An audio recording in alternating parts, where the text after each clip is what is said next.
We are up to tip number 3 in my list of 10 things that are necessary to do to become an amazing guitarist. Think about it. Number 3, the third most important thing that you can do to become a better player.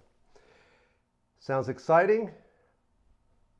Tip number 3 is record your playing on a regular basis. Well, okay, it just doesn't have the excitement of learn to shred or amazing tone secrets or play lightning fast in less than a week, or many of the other things that I could have chosen for tip number 3, but don't kid yourself. If you're not listening to a recording of your playing at least once a week, you're not improving as quickly as you could otherwise. Audio recording needs to be a part of your weekly practice routine. Pick a day each week and record your playing. Make it a habit. I know that listening to recordings can be painful from personal experience. For whatever reason, I don't know, but we don't accurately hear our playing technique as we perform. We sure do hear it when we're listening to a recording. So guitarists avoid recording on a regular basis because it makes us feel uncomfortable. And we tend to procrastinate uncomfortable experiences even though we know it's good for us. Like we should be eating more broccoli. Kind of like that, but totally different.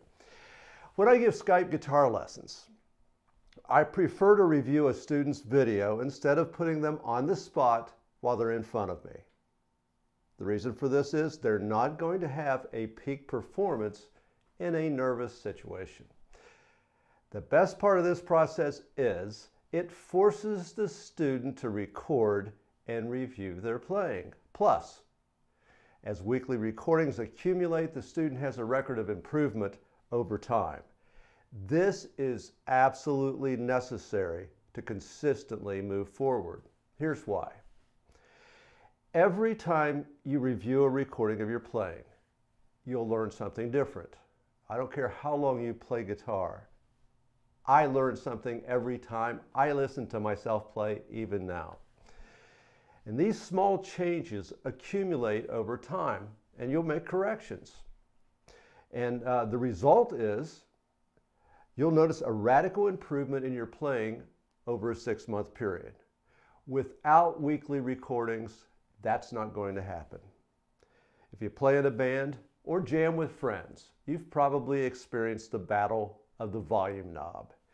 As you're playing, you may feel that everybody is louder than you, so you go back to your amp and turn up the volume. In turn, the bass player begins feeling that their sound is buried in the mix because now you're too loud. So they go back to their amp and turn up the volume. This causes you to turn up your volume again. This continues until you go outside and punch the bass player in the face. This doesn't need to happen. And good bass players are hard to find. Make a rule. Once the mix is set, nobody can touch their volume knob. Record your rehearsal or performance and everybody listen to it together. As you review the recording, everybody will be able to evaluate when someone is playing too loud. Recording the band is a great way to avoid confrontations. You don't need to criticize other band members because they can usually hear the problem clearly in a recording. Recording your band on a regular basis is absolutely necessary for the group to improve consistently. One more note about the battle of the volume knob, and this is what makes it so complicated.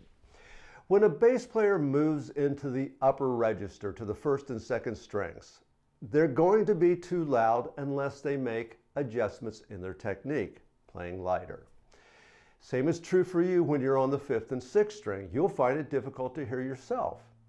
To complicate matters, many guitarists use small combo amps and all of the volume is projected below your waist, so you can't really accurately evaluate your place in the mix.